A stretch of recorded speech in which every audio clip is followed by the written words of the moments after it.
Time flies by unnoticed, deceiving us with its fleeting nature.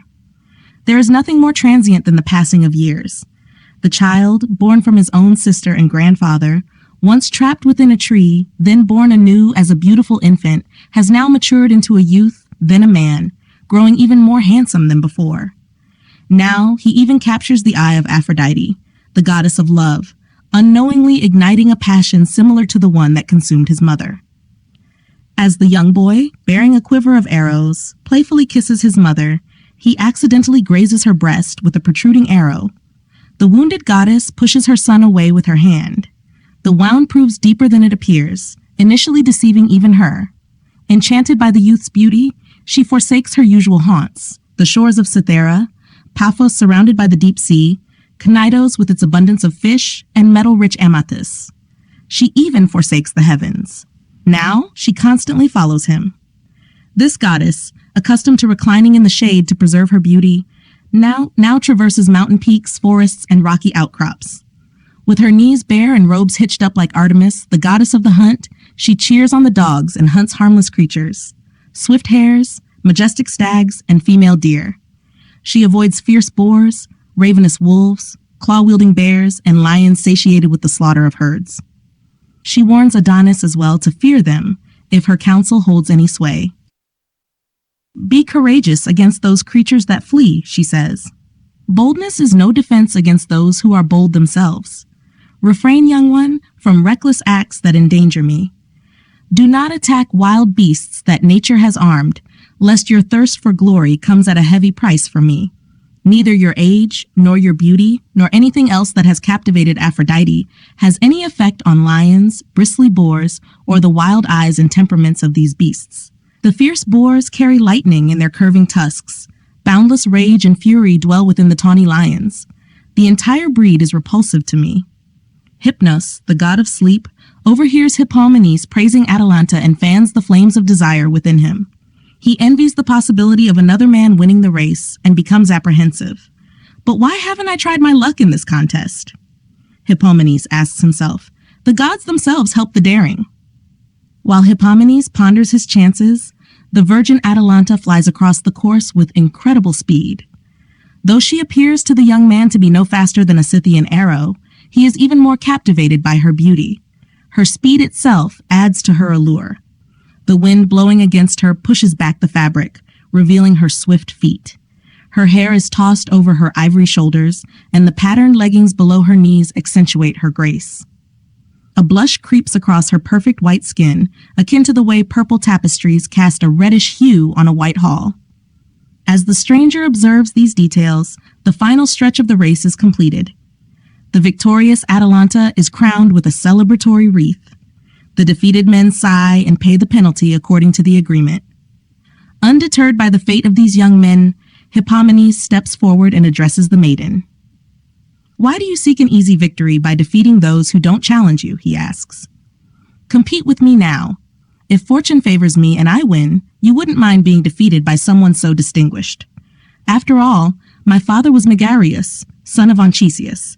Poseidon was his grandfather, making me the great-grandson of the Sea King. My merit is no less than my lineage. Even if I am defeated, you will have a great and honorable name in conquering Hippomenes. Atalanta is neck and neck with Hippomenes, but exhaustion takes its toll. He remembers my advice and throws one of the golden apples. Entranced by the shiny fruit, Atalanta veers off course to pick it up. Hippomenes seizes the opportunity and surges ahead. The crowd roars with excitement. Atalanta recovers and makes up for lost time, once again surpassing the young man. But Hippomenes throws a second apple, and again, Atalanta is lured away by its golden gleam. With only a short distance left in the race, Hippomenes throws the last apple. This time, he strategically throws it to the side, forcing Atalanta to take a longer detour to retrieve it. She hesitates, but the temptation of the golden fruit is too strong. I, Aphrodite, intervene, making the apple heavier and taking longer for her to grab. As a result, Atalanta is outrun, and Hippomenes wins the race and claims his prize, Atalanta's hand in marriage. Shouldn't Hippomenes have thanked me for my help? Shouldn't he have offered me incense in gratitude? He did neither, and his ingratitude angered me. To set an example and ensure I wouldn't be disregarded in the future, I roused myself against the couple. As they journeyed, they passed a shaded temple hidden within the woods. Built by Echion as a vow to the mother of the gods, the temple offered a tempting place to rest. There, under my influence, Hippomenes was overcome by an inappropriate desire for his wife. Near the temple was a dimly lit cave, a sacred space covered in pumice stone and filled with ancient wooden idols. Hippomenes disregarded the sanctity of the place and committed a forbidden act within. The holy statues averted their eyes in disgust. Cybele, the mother of the gods, crowned with towers, debated their punishment. The punishment of the river Styx seemed too lenient.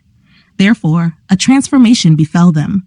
Their smooth necks were covered in yellow manes, their fingers twisted into claws, their shoulders morphed into forelegs, and their weight shifted forward onto their chests. Their tails dragged along the sand. Their expressions turned fierce, their words replaced by growls. They became creatures of the wild, resembling lions, but forced to wear the harness of Cybele as a constant reminder of their transgression. And so, my beloved Adonis, learn from their fate. Avoid these creatures and any other wild beast that doesn't run away but charges into battle. Don't let your courage endanger us both. Having delivered my warning, I, Aphrodite, harnessed my swans and soared through the air.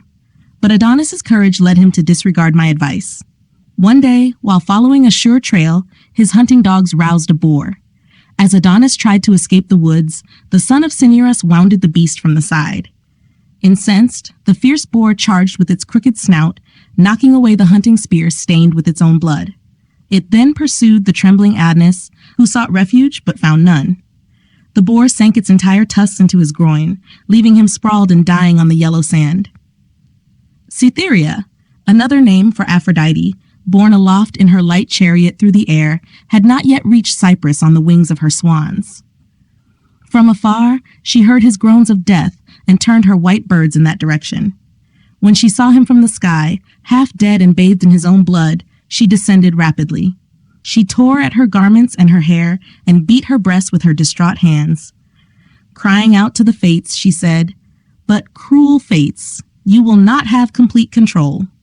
The memorials of my sorrow, Adonis, will forever remain. A yearly reenactment of your death will be a constant reminder of my mourning, and your blood shall be transformed into a flower." Was Persephone, queen of the underworld, allowed to change the limbs of a young woman into fragrant mint? And would there be any displeasure against me if the hero, son of Cinyras, is transformed? Having spoken thus, she sprinkled his blood with fragrant nectar.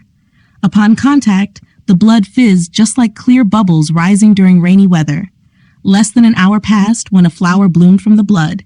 It was the same color as blood, like the pomegranates that hide their seeds beneath the tough rind. But its beauty is short-lived. The same winds that give it its name also beat it down. The flower is delicate and prone to fall because of its slender stem.